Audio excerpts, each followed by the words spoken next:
Henry is a big green engine who lives on the Fat Controller's road.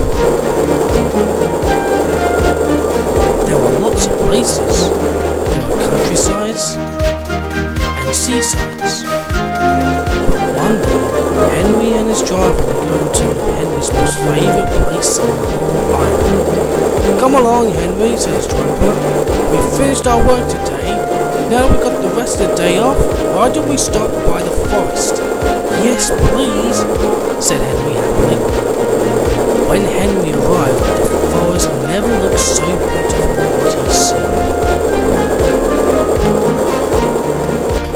He chuffed all over the forest. And when he stopped, Henry could remember the day when he and Toby bought loads of trees to be planted and had help from their friends Terence the Tractor and Trevor the Traction Engine. Henry would see lots of trees growing amongst them, especially on the hillside. He always felt better for being here after his long day of work. He really don't know why, but his driver understood. "It's very quiet and peaceful," he said. But one night, there was a raging storm. It rained and poured everywhere. The engines were resting in the shed.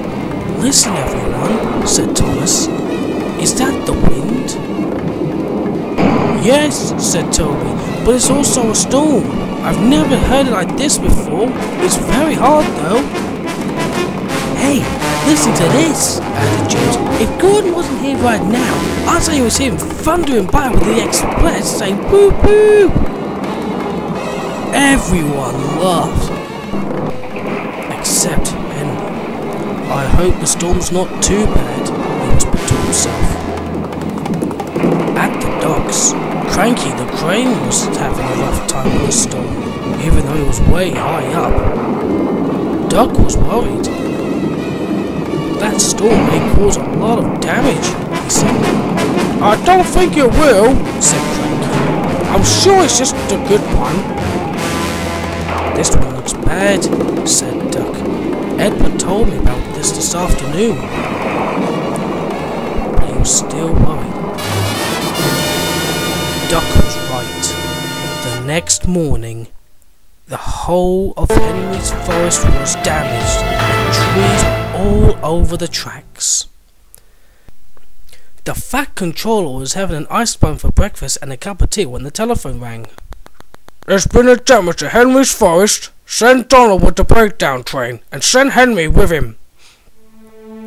Later at Titmuth Sheds, Henry's driver brought bad news. "I'm sorry, old boy," he said. "The storm has done a lot of damage to the forest. We need to clear the tracks immediately. Donald will be taking the breakdown train and we must follow him." Henry said nothing. Soon they set up. "Come along," said Donald. "There's no need to be worried. Just a little bit of a mess." But still, Henry said nothing. There were trees everywhere as he rolled in. Even the hillside was badly damaged. Henry still said, "I hope nothing happens to it by being shut down," he said sadly. Soon Henry's flat trucks were full of logs, and Henry was on his way to meet Thomas and Toby at the timber mill, where the logs would be turned into furniture, wardrobes, and even park benches and other things. When Henry arrived, he saw the men working right away. But he couldn't look anymore. "Oh dear," said Toby. "There must be something we can do." "Yes, indeed," agreed Thomas, "but what? Trees can't be mended. We hope it doesn't get shut down."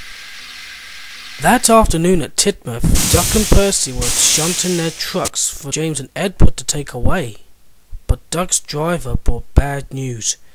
"I'm afraid the Fat Controller needs you to help Donald with Henry's forest for the evening, Duck," he said. "Would you mind?" "Anything for a friend," said Duck. "I'll look after the trucks," said Percy. "Please make sure Henry's all right, Duck." "I will," replied Duck as he puffed away. That night at the sheds, Henry was still upset. Gordon and James were teasing him. It's just a forest. I bet the fat controller will be shutting it down, said James. This made Thomas very cross. Listen, you two, he said. Henry is upset. That forest is special to him. Would you like it if someone else teased about your favourite places if they were damaged? Gordon and James said nothing. Exactly, said Thomas. Now you should respect Henry. He's very upset. James looked at Percy. Sorry, Henry, he said. But Henry said nothing. He didn't say a word all day since the forest had been destroyed. The next morning, Henry arrived back at the forest, collecting more logs. Don't worry, said a man next to him. I'm sure that it will be back to normal soon. Henry wasn't sure.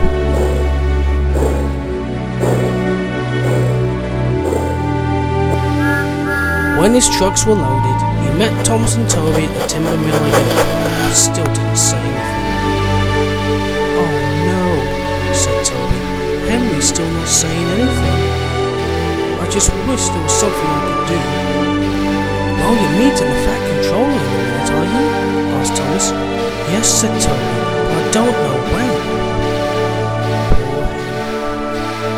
Just then Toby's driver arrived. It's now safe to see the fat controller, Toby, he said. The tracks are cleared. Toby was soon on his way to meet the fat controller. And when he arrived at Titmuth, there was the fat controller as Toby pulled up. Hello, Toby, he said. You got my message? Yes, I have, sir, said Toby. I need to talk to you. What? It's the forest, sir. It's been damaged, have you heard? I heard. That's why I've been trying to make this forest good as new. But the forest is a special place to Henry. James told him that you might be shutting it down. Why would I do a thing like that? Said the fat controller. I'm rebuilding it for Henry as a surprise. And there are some trucks full of new trees waiting. Can you take them, please? Toby was confused. So you're not shutting it down? Of course not. I'm doing this for Henry. Like you said, it's a special place for him. Now will you please collect those trucks for me? Yes, sir, said Toby. When Toby collected the trucks, he was delighted. The trucks were full of new trees ready to take to the forest. This will bring a smile to Henry's face when he sees this, said Toby. That night, Toby told the other engines, "You mustn't tell Henry," he said. "It's a surprise. We won't say anything," whispered Thomas. "You can count on me," said James. The others were very pleased, but Henry couldn't hear anything. He doesn't know what they were talking about. Today, when Henry arrived back at the forest, he was surprised to see Terence and Trevor. "What are you doing here?" he said. "We're rebuilding the forest," said Trevor, and he chugged away, pulling a log. "The fat controller thought he should rebuild this, Henry," said Terence. "It's a surprise, but don't worry. The hillside will look better than ever and the forest will look as good as new. You'll see." Terence was right. Henry watched all the trees grow strong and tall and very, very beautiful. And the animals even came back on their new home. That night at the sheds, Henry came to thank his friends for helping him. "It's what friends are for," said Thomas. "I don't know what I'd do without you," said Henry. "It was Toby's idea," said Thomas. "He came to see the fat controller for this." "Thank you, Toby," said Henry. Toby smiled. For days and days, Henry stayed in the forest after work every day. He's always happy and he would never let the forest out of his sight again. Henry is a really useful, happy green engine